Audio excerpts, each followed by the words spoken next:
had many people ask about the camera I use to film my YouTube videos, the light I use, the mic, and the overall YouTube filming gear.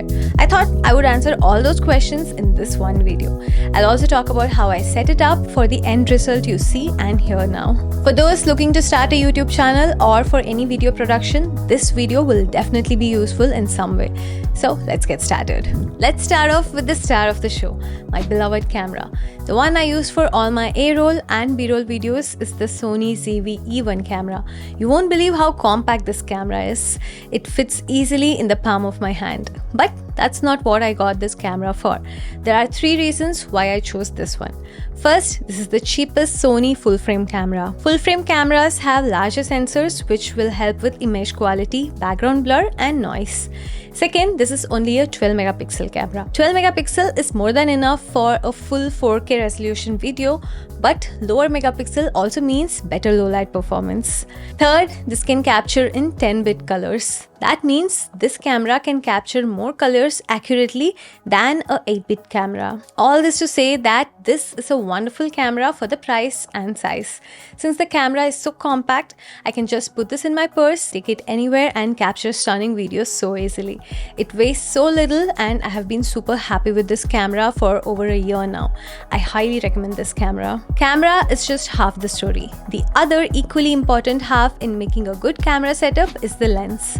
A lens can make or break the image. The lens I'm using on my ZV-E1 is the Sigma 24mm f1.4 art lens. I've been using this for more than 3 years now and it's a tack sharp beautiful lens. I went with 24mm because I wanted a wide angle lens. I have a very small room where I record my videos, so I need a wide angle lens so that I can sit close and get everything in the frame.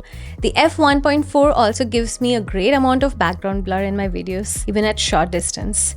My only problem with this lens is this is a big and heavy lens, especially on my ZV-E1. The Sigma lens looks too big and disproportionate. It's also heavy to carry around and make B-roll videos, but this was cheaper than the Sony version, so I'm going to work with it for now. Maybe I'll upgrade to a lighter Sony G Master lens later. The tripod that the camera and the lens is sitting on is a second-hand, old, used Manfrotto tripod. I got this super cheap at a camera store near me and it has been working really great. Okay, camera and lens done. Now let's move on to something more important than a camera in my opinion. I'll show you what I mean. This frame is taken on the Sony full-frame camera with a big lens. This is taken on a smartphone camera. The only difference you might see is the lack of background blur. But otherwise the video looks very similar and good for most of the part. Now let me show you one more thing. We are back on the Sony full-frame camera and now it's the same camera, same lens, but notice how bad this video looks? The difference?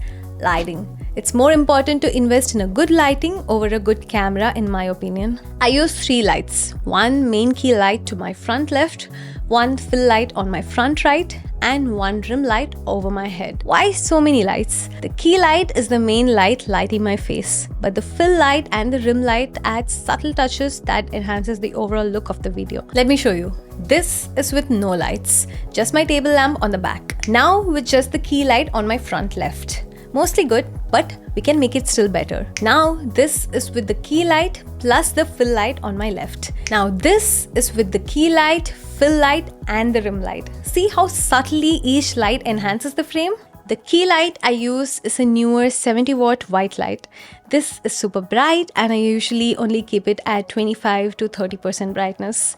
That is more than enough to light me up properly. To make the light more soft and diffused, I also use a big dome called the Aperture Light Dome 2.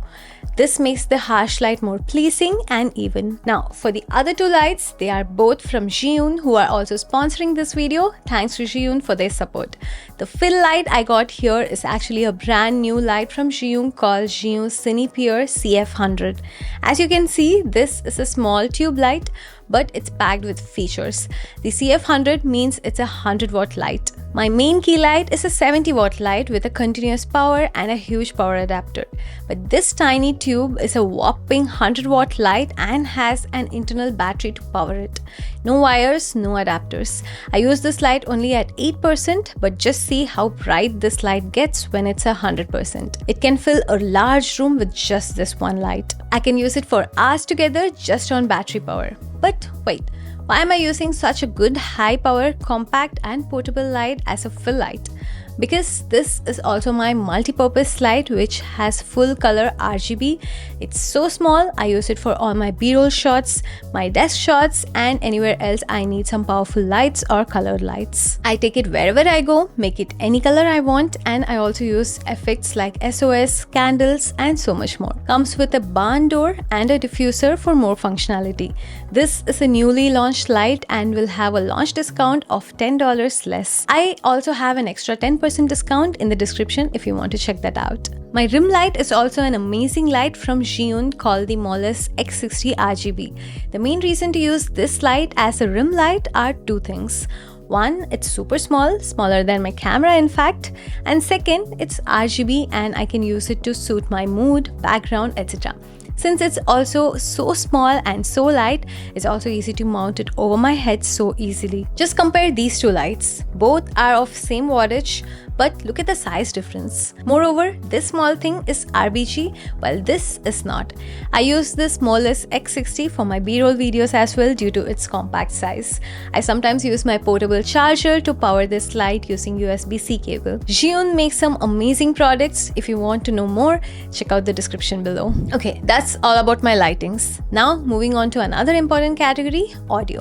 Subconsciously, a bad audio will degrade the quality of the video a lot. A good audio is super important. I like to experiment with my audio setup, so I switch my audio setup once in a while. This mic I'm using is a budget mic I got on Amazon for like $50. It's called the Fine K688. It's a podcast style mic which I wanted to try it out for its deep tone and audio quality. This budget mic sounds like a $400 mic to be honest. I was surprised to see how good this sounds for that price. I also use a Sennheiser shotgun mic. This has been my go-to mic for a very long time. It's dependable, great quality and gets the job done. I connect the mic directly to my camera using a Zoom H5 audio interface. Sometimes I also use a lav mic like the DJI mic if I have to be moving and need to talk in a non-sit down video. I alternate between these mics and each mic has its pros and cons, either mobility or being discreet or audio quality.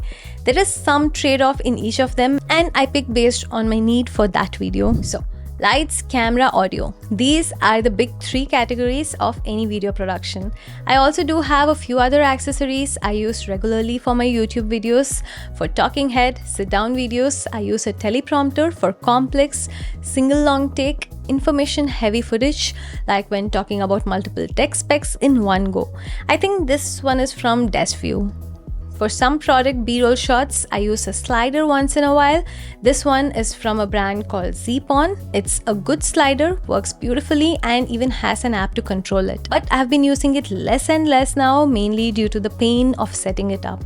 Instead, I just rely on hand holding my camera and stabilizing in post or using a gimbal for more dynamic, smoother shots. Speaking of gimbals, I also use a DJI RS3 Mini and a Zhiyun smartphone gimbal from time to time. I also take quite a few of my B-roll shots just on my iPhone 15 Pro because the camera on this phone is just amazing.